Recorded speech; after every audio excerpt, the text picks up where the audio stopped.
नहीं, झुकना भी नहीं चाहिए, झुकने का तो खैर कोई सवाल ही नहीं है। मैं तो गृह मंत्री जी से ये कह रहा हूँ और प्रधानमंत्री जी से कि जितनी बड़ी घटना उन्होंने अंजाम दिया है उससे ज्यादा जवाब हमारी तरफ से उनको दिया जाना चाहिए। सूद ब्याज समेत उनको जवाब देना चाहिए। पाकिस्तान आतंकी अगर पाकिस्तान से प्रायोजित है और पाकिस्तान उन आतंकवादियों पे कार्रवाई करने में रोड़ा बन रहा है तो कार्रवाई कीजिए आप, उसमें क्यों पीछे? पाकिस्तान ने भाई, अगर पाकिस्तान के द्वारा प्रायोजित आतंकवाद हिंदुस्तान में होगा, उन आतंकवादियों पर कार्रवाई करने के लिए हमारी सरकार कदम उठाएगी और पाकिस्तान उन आतंकवादियों के पक्ष में खड़ा होगा तो पाकिस्तान पर कार्रवाई कीजिए।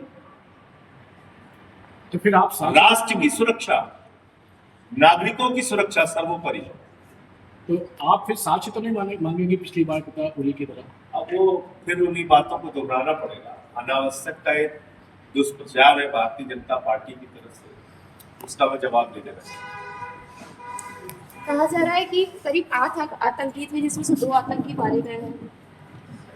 अब आने दीजिए, ऑफिशियली क्या सरकार की ओर से जवाब आया है तो सीधे तौर पे जिम्मेदारी समझ में आ रही है कि भाई 2000 पर्यटक जिस स्थान पे हैं और इतनी बड़ी घटना हो जाए पहलगाम में, कोई खुफिया एजेंसी को जानकारी नहीं, आतंकवादी घुस गए हमारे देश में,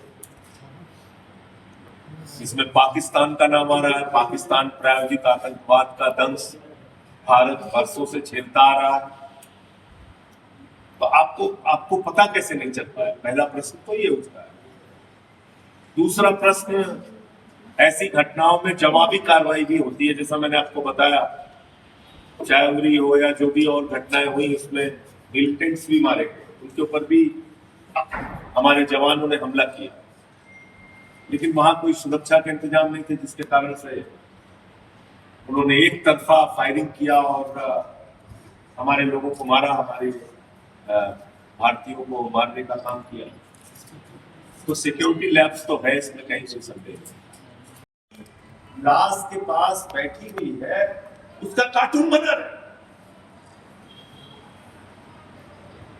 और उसमें दिख रहे हैं धर्म, पूछा, जाति। ये आपकी मानसिकता है?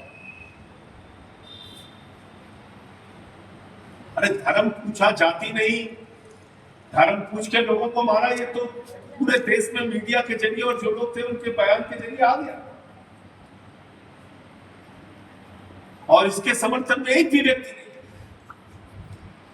उन आतंकवादियों का मकसद धर्म के नाम पे झगड़ा कराना है, देश को तोड़ना है, ये हम बार बार कह रहे हैं। उनके खिलाफ कार्रवाई की मांग कर रहे हैं और भारत में कार्टून बना रहे हैं। कार्टून बना रहे उस महिला की जो अपने पति के पास बैठ के रो रही है, बिलख रही है, उनकी लाश के पास बैठ के रो रही है, बिलख रही है। तो ये कहीं ना कहीं बीजेपी की मानसिकता को उजागर करता है। आम आदमी पार्टी अपने 18 मंडलों पर इस घटना को लेकर शांति सभा का आयोजन करेगी और मैं फिर दोहरा रहा हूं, भारत की सरकार, मोदी जी और गृह मंत्री जी और रक्षा मंत्री जी विपक्षी दलों को और देश को विश्वास मिले। अगर आप ये वीडियो YouTube पर देख रहे हैं तो हमारे चैनल को सब्सक्राइब करें और बेल आइकन को दबाना ना भूलें। अगर आप Facebook पर ये वीडियो देख रहे हैं तो हमारे पेज को लाइक करें।